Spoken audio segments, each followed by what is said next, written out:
श्री कृष्ण कहते हैं यदि तू विहित मार्ग या विकर्म का प्रयोग करेगा तब ही निष्कर्म हो पाएगा और निष्कर्मता को प्राप्त कर पाएगा।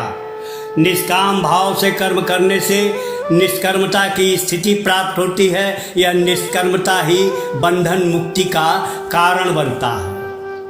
इसलिए हे अर्जुन, योऽन्तः सुखो अन्तरारामस्तथान्तर ज्योतिरेव यः स योगी ब्रह्म निर्वाणम ब्रह्मभूतोऽधिगच्छति। हे पार्थ, विकर्म के प्रयोग से, विहित कर्म के प्रयोग से, शास्त्र सम्मत कर्म के प्रयोग से, परमात्मा के द्वारा बताए हुए मार्ग के माध्यम से तू आत्मा से ही आत्मा में रमण करने लगेगा और समता में जाकर स्थित हो जाएगा। क्योंकि समत्वम योग उच्यते, यह समता ही योग है। योग क्या है? योग कर्म सुकौशलम, कर्मों में जो योग है वही कुशलता है। उस कुशलता से क्या होता है? दुख के संयोग का वियोग हो जाता है, क्योंकि दुख के संयोग का वियोग ही योग है। तो ज्ञान और विज्ञान से तू तृप्त हो जाएगा, अपने स्वरूप में निवास कर जाएगा तथा सच्चिदानंदन परम ब्रह्म परमात्मा के साथ एक ही या एक रूपता के भाव को प्राप्त कर जाएगा।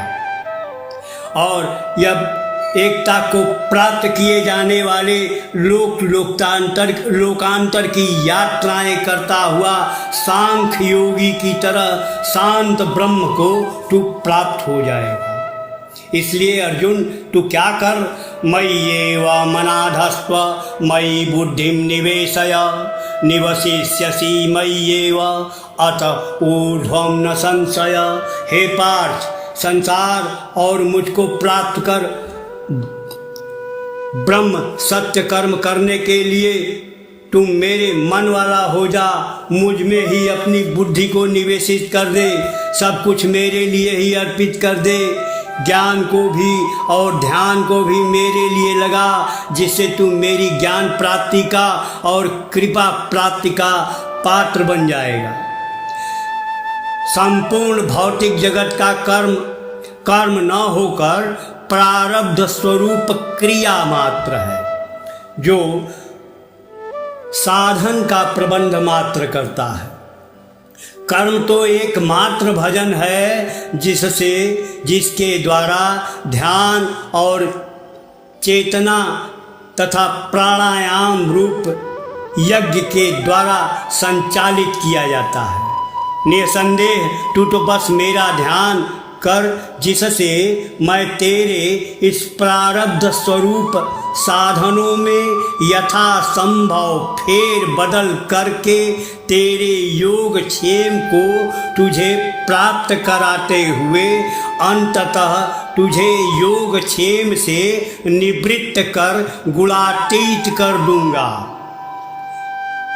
भगवान कहते हैं तू तो वेदों से ऊपर उठ, अर्थात गुणातीत हो जा। तुझे परमात्मा से मिला दूंगा जो मैं हूँ, अर्थात जो तेरा मूल स्वरूप है। इसलिए हे अर्जुन, नाम ओम का ले और मेरा ध्यान कर। तू मेरा काम कर, मैं तेरा काम करूँगा। मैं तेरे मस्तिष्क में ज्ञान स्वरूप होकर बैठ जाऊँगा और तेरे कर्म व्यापार का संचालन करने लगूंगा। कुछ समय नियमित आराधना से, प्रार्थना से, ध्यान से, समाधि से, प्राणायाम से ज्ञान और कृपा प्राप्ति आरंभ होने लगती है। गीता विज्ञान का स्रोत है। जगत के निर्माण की पूरी मनोवैज्ञानिक, दार्शनिक, टेलीपैथी उपचार तथा वैज्ञानिक व्याख्या, इन सभी बातों की जानकारी गागर में सागर की तरह कही गई है। गीता लोक से परलोक तक की वैज्ञानिक तथा आध्यात्मिक वेदांत है, जिसमें कर्म के लिए कर्ता, कर्म, क्रिया तथा परिणाम आदि का विवेचित विधान है। कम लिखा अधिक समझिएगा। गीता जितना ही बोले, यह चूँकि सकल शास्त्र की रानी है, संपूर्ण शास्त्रों का निचोड़ है। बोलते बोलते बोलते जाइएगा, लेकिन गीता खत्म नहीं होगी, क्योंकि गीता पूर्णतया वैज्ञानिक आध्यात्म है। आज विज्ञान जिस परमाणु और बोसान को यह नहीं बता पाता कि बिग बैंग के पहले क्या था, गीता उसी बिग बैंग के विषय में बताती है कि वह बिग बैंग का नाम, उस परमाणु का नाम महत ब्रह्म था। उसमें क्रम के विकास से महाविस्फोट हुआ, उसमें यह 9 तत्व उत्पन्न हुए। लेकिन बिग बैंग के पहले क्या था? बिग बैंग के पहले मैं था। मैं कौन? मैं ही तुम। मैं तेरे हृदय में निवास करता हूँ। मैं तेरे ही हृदय से निकलकर तेरे जैसे तू स्वप्न बनाता है, उसी तरह से यह स्वप्नमयी संसार बनाता हूँ जो जागृत अवस्था में देखा जाता है।